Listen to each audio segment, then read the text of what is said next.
Jetzt hat's passt. Das war davor, glaube ich, auch, aber... Super. Danke vielmals. Super, jetzt gehen wir auf Stativ und machen... Genau, Dümpel. wir machen das. Können Sie mal sagen, wie brauchen Sie denn die Kupferlinge, also die 1 und 2 Cent Münzen, 5 Cent Münzen wahrscheinlich öfter, als Wechselgeld? Wie oft kommt denn das vor? Gar nicht. Also ganz kurz gar nicht. Wir nehmen das Kupferlinge, die 1 und 2 Rau, die nehmen wir zurück, weil die Leute damit bezahlen, weil sie es selber gerne anbringen würden. Die größte, was wir verwenden, also die kleinste von den Kupferlinge, die 1er, 2er nicht, die 5er brauchen wir. Ja? Die 5er bei Semmel 35 Cent, da habe ich das. Alles andere kommt überhaupt nicht vor, das nehmen wir nur entgegen und müssen das dann am Abend mühsam zählen, weil das macht er natürlich auch kein viel macht auch Mist.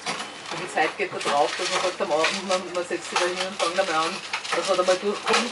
Ja, in der Eissaison ist es ganz schlimm, weil da kommen ja viele Schüler und so weiter, die kratzen ihr letztes Geld zusammen sozusagen. Nicht, dass wir so teuer sind, aber da wird natürlich alles zusammengekratzt und da kann das schon mal eine Viertelstunde in Anspruch nehmen für gar nichts. Ja. Und wir tragen dieses Geld dann wirklich, das macht meistens ich, weil die Damen sind ja gar nicht so gebaut, dass man diese schweren Kupferlinge auf die Bank runtertragen. Weil das kommt ganz schön Gewicht zusammen. Ja. Und da wird es gewechselt.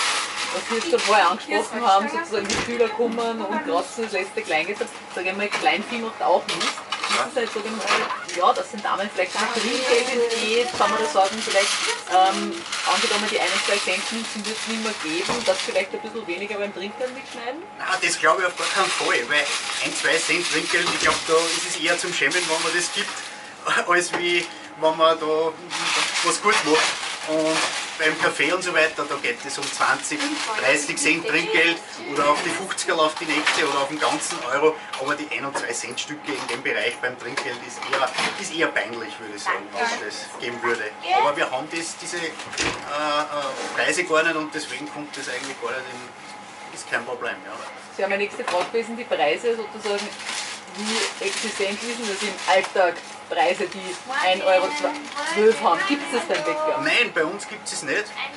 Vielleicht sagen Sie das in einem Satz.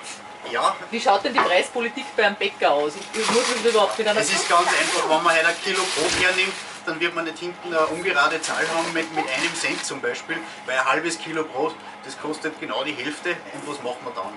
Also da kostet dann ein Kilo 3,20 und dann kann man es in der Mitte auseinanderschneiden und dann ist es ganz klar, was das kostet. Was mache ich, wenn das 3,21 € kostet?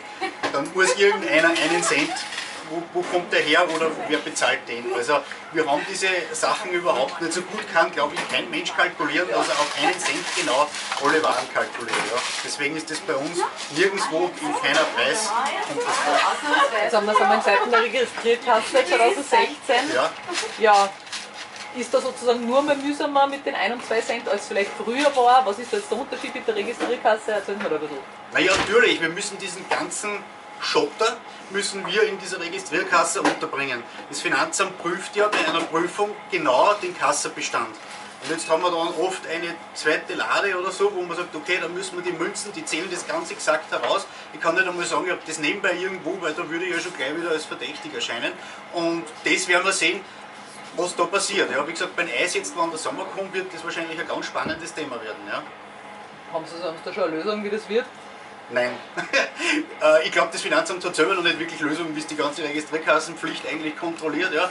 Also wir werden jetzt einfach genauso wie mit den Kassen einfach einmal tun und schauen, was passiert. Ja.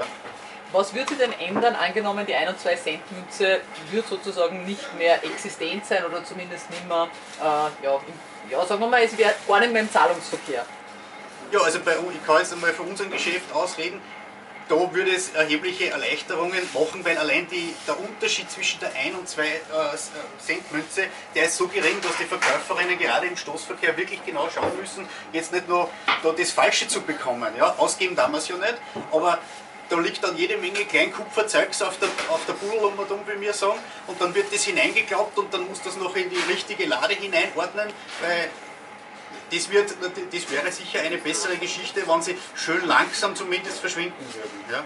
Weil dass man jetzt alle einzieht, das braucht man meiner Meinung nach nicht, aber man braucht ja keine neuen mehr ausgeben. Und das wäre für uns schon eine Erleichterung, weil es kommt ganz schön viel zu Kupferklimping zusammen. Ja?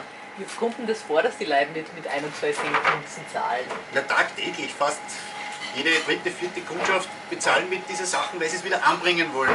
Die bekommen vom Supermarkt einen 99-Cent-Betrag, einen Cent zurück und dann gehen wir halt zum nächsten und dann schnell wieder weg, weil das Geld da schon wieder zu schwer.